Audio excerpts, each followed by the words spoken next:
নমস্কাৰ 24 লাইভ চাই থকাৰ বাবে ধন্যবাদ আৰু এই মুহূৰ্তত লৈ আহিছো এটা ডাঙৰ খবৰ এইবাৰ অখিল গগৈৰ দলত যোগদান কৰিব পাৰে চেয়াৰম্যান আলীয়ে দিছে ইংগিত আৰু লগতে অখিল গগৈৰ প্ৰশংসাত এবাৰ পঞ্চমুখ হৈ পৰিছে চেয়াৰম্যান আলী লগতে চেয়াৰম্যান আলীয়ে কংগ্ৰেছক যি চৰ্ত দিছে সেই কংগ্ৰেছে চৰ্ত নামানিব পাৰে বুলি চেয়াৰম্যান আলীয়ে যেটো উল্লেখ কৰিছে গতিকে এতিয়া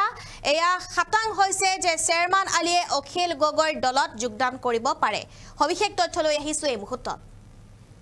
ৰাজ্যবাসীৰ বাবে এটা ডাঙৰ খবৰ কিয়নো ৰাজনৈতিক ডাঙৰ খবৰ এই মুহূৰ্তত আমি জনাবলৈ চেষ্টা কৰিছো ৰাজ্যৰ দলত যোগদান কৰিব পাৰে বিধায়ক চেয়াৰম্যান আলী আহমেদ মুকলিকৈ চেয়াৰম্যান আলী আহমেদে প্ৰকাশ কৰিলে এই কথা অখিল গগৈয়ে টিকট নিদিলেও ৰাজ্যৰ দলৰ সৈনিক হিচাপে কাম কৰিব চেয়াৰম্যান আলী আহমেদে কংগ্ৰেছ দলে চৰ্ত নমনাৰ বাবে এই সিদ্ধান্ত চেয়াৰম্যান আলী আহমেদৰ উল্লেখ কৰিছে যে কংগ্ৰেছ দলে চৰ্ত নমনাৰ বাবে এই সিদ্ধান্ত লোৱা হৈছে তেওঁ কৈছে যে মোৰ চৰ্ত মনাত কোনো সম্ভাৱনা নাই কংগ্ৰেছ দলৰ মই ৰাইজৰ দলৰ বাবে কাম কৰিবলৈ প্ৰস্তুত হৈছো আৰু উচ্ছেদিতৰ পক্ষত থিয় দিয়াৰ বাবে অখিল গগৈক মুকলিকৈ প্ৰশংসা কৰিছে চেয়াৰম্যান আলীয়ে এই মুহূৰ্তত আমি জনাই আছো এটা গুৰুত্বপূৰ্ণ খবৰ এবাৰ চেয়াৰম্যান আলীয়ে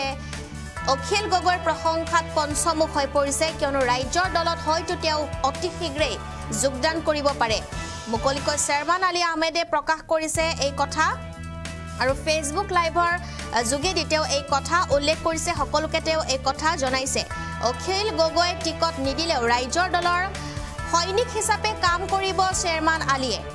আৰু কংগ্ৰেছ দলে চৰ্ত নমনাৰ বাবে এই সিদ্ধান্ত চেয়াৰম্যান আলী আহমেদৰ কংগ্ৰেছ দলে মোৰ চৰ্ত নমনাত মোৰ চৰ্ত যে নামানে সেয়া মই নিশ্চিত বুলি তেওঁ উল্লেখ কৰিছে কংগ্ৰেছ দলে চৰ্ত নমনাৰ বাবে এই সিদ্ধান্ত চেয়াৰম্যান আলীৰ তেওঁ উল্লেখ কৰিছে যে কংগ্ৰেছ দলে মোৰ চৰ্ত মনাত কোনো সম্ভাৱনা নাই কংগ্ৰেছে তেওঁৰ চৰ্ত নামানে বুলি তেওঁ ভাবি লৈছে তেওঁ উল্লেখ কৰিছে আৰু তাৰ বাবে তেওঁ ৰাইজৰ দলত হয়তো যোগদান কৰিব পাৰে তেওঁ কৈছে যে মই ৰাইজৰ দলৰ বাবে কাম কৰিবলৈ প্ৰস্তুত হৈছো যদিও অখিল গগৈ টিকট প্ৰদান নকৰে তথাপিও তেওঁ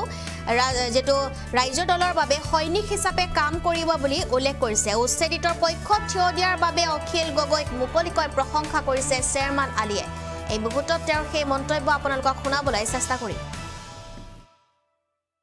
কোনে যে যদি এই পাঁচটা চৰ্ত মানি লয় হয়তো মই কংগ্ৰেছৰ পৰাই ইলেকশ্যন খেলিম কিন্তু মই বিচাৰিম অখিলক মিয়া মানুহে এটা প্ৰতিদান দিয়ক উপহাৰ দিয়ক কৃতজ্ঞতা প্ৰকাশ কৰক CPMৰ নিচিনা যাতে অখিল নহয় আৰু যদি কংগ্ৰেছে নামানে মই এতিয়া সিদ্ধান্ত লৈছো অখিলে মোক টিকেট দিয়ক নিদিয়ক মই অখিলৰ এজন সৈনিক হিচাপে অখিলক মই